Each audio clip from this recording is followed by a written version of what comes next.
ఈ పోరాడు ఎప్పుడు తిరుగుడే, పని లేదు పాట లేదు. ఓ పిల్ల ఏమైనా పని చూసుకుంటే ఎప్పుడైనా బజార్ పంట తిరుక్కుంటా కనబడతావు. ఏం పిల్లగాడున్నాడే? అరే రమేష్ గారే అబ్బాయి ఏదైనా పని ఉంటుంది చూడు, అమ్మతోడే పనికి పోతాడే నన్ను ఊర్లో ఏడ కనబడతాడు, ఇజ్జత్ దిత్తారా నాది.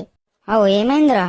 అరే అమ్మతోడు ఖాళీగా ఉంటాను నాని, నా ఇజ్జత్ దిత్తారా ఊర్లో ఏడ పడతాడా.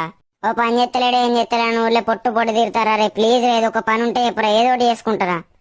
సరే ఇట్రా. అరే నువ్వు జాబ్ చేస్తావా, ఏదైనా తెలిసిన పని ఉంటే చెప్పు. అరే నీయాసొంటోళ్ళ కోసం వర్క్ ఫ్రం హోమ్ అనేది మంచి ఆపర్చునిటీ ఉందిరా. దీనికి ఏం అవసరం లేదురా, ఒక 10th క్లాస్ చదువుకొని ఉంటుందాలరా. ఎటువంటి క్వాలిఫికేషన్ అవసరం లేదు, ఎక్స్పీరియన్స్ అవసరం లేదు, ఏం అవసరం లేదు. అవునా? అవునరా, నీ నెంబర్ ఇస్తాను, ఫోన్ చేసి అన్ని డీటెయిల్స్ తెలుసుకో. అబ్బా థ్యాంక్ యూ రా. అంతేకాదురా, ఇంకా 2-3 గంటలు పనిచేసి నెలకు 20,000-30,000 దాకా సంపాదించుకోవచ్చురా.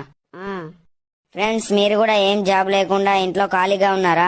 అయితే నేను పైన ఒక నెంబర్ ఇచ్చాను, ఆ నెంబర్ కి కాల్ చేసి అన్ని డీటెయిల్స్ తెలుసుకోండి. చెప్పిన క్వాలిఫికేషన్